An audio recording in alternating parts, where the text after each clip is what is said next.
Este modelo de los grupos pequeños en las casas no fue difícil para los apóstoles ponerlo en práctica.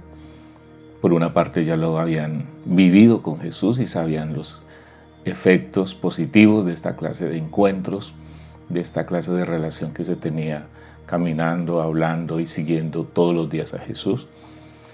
Entonces, en el libro de los Hechos lo que vamos a encontrar es que los discípulos ponen en práctica esta experiencia y encontramos muchos ejemplos en el libro de los Hechos relacionados con esta clase de estrategia aplicada. Por ejemplo, en el capítulo 5, versículo 42 dice: y todos los días en el templo y por las casas no cesaban de enseñar y predicar a Jesucristo. Entonces las casas se convierten en esos lugares de reunión donde la gente se acerca para ser enseñados, para atender y de escuchar el Evangelio de Jesucristo.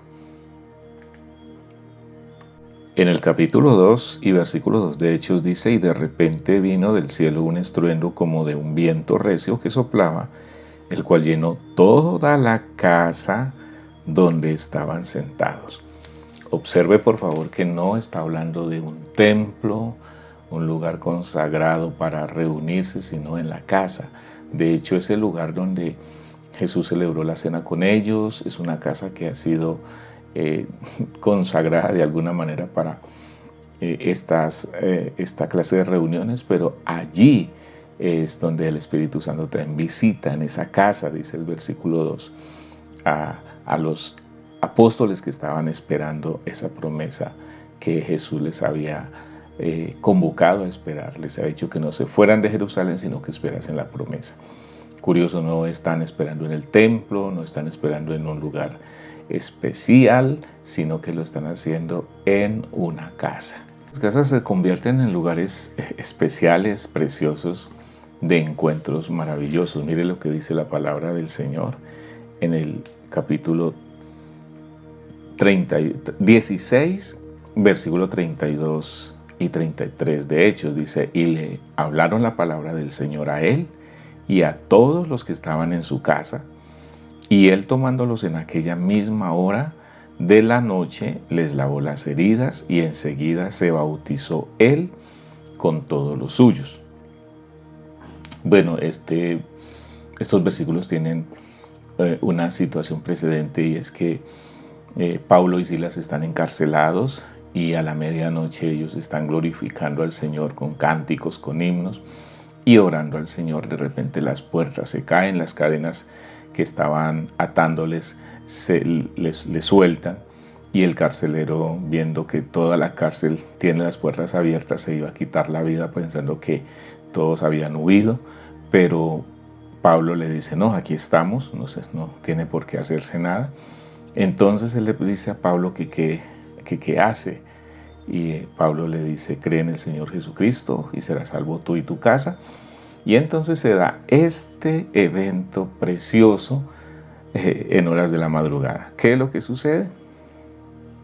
Dice que este carcelero entonces escuchó la palabra del Señor, él con toda su casa, es decir, los llevó a su casa a esas horas de la noche, despertó a toda su familia, escuchó la palabra y luego en medio de todo eso les limpió las heridas que habían tenido por los azotes y por todo el maltrato que han recibido a causa de predicar el Evangelio del Señor. Pero el versículo nos dice algo más que es muy precioso.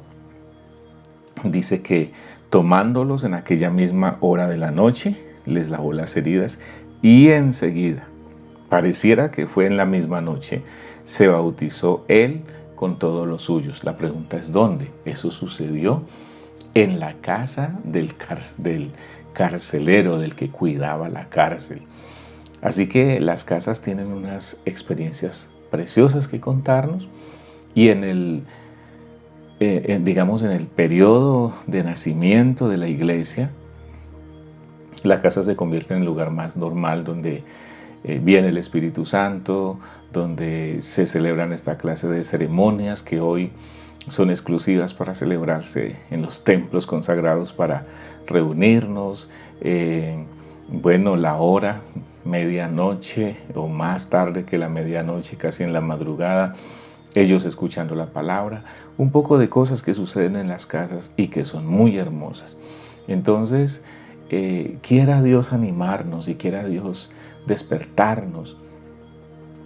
A veces esperaríamos que para poder predicar la palabra haya un auditorio, un público muy grande, un auditorio con muchas luces, con muchas decoraciones, pero no, muchas veces los muebles de la casa, el comedor, esa sala se convierte en un lugar donde, como ya dijimos, Jesús lo dijo, si allí hay 2 o 3 personas y se reúnen en el nombre de Jesús, entonces allí está el Señor en medio de ellos, y cualquiera de las ceremonias que la palabra de Dios nos ordena hacer, pues pareciera que es efectivo hacerlo y tiene el mismo valor y los mismos resultados que si lo hiciéramos dentro de unos protocolos ceremoniosos como los que hoy celebramos usualmente.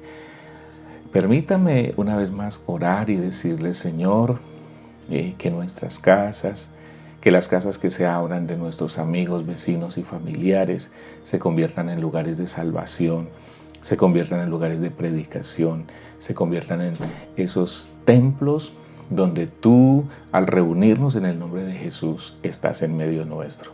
Que mis hermanos, mis hermanas, nos animemos a tomar en serio este llamado que el Señor nos está haciendo, a convertir nuestras casas y las casas de nuestros vecinos, las puertas de las casas que se abren, esas salas, ese comedor, se conviertan en lugares donde la iglesia está viva y efectiva y activa. En el nombre de Jesús. Amén.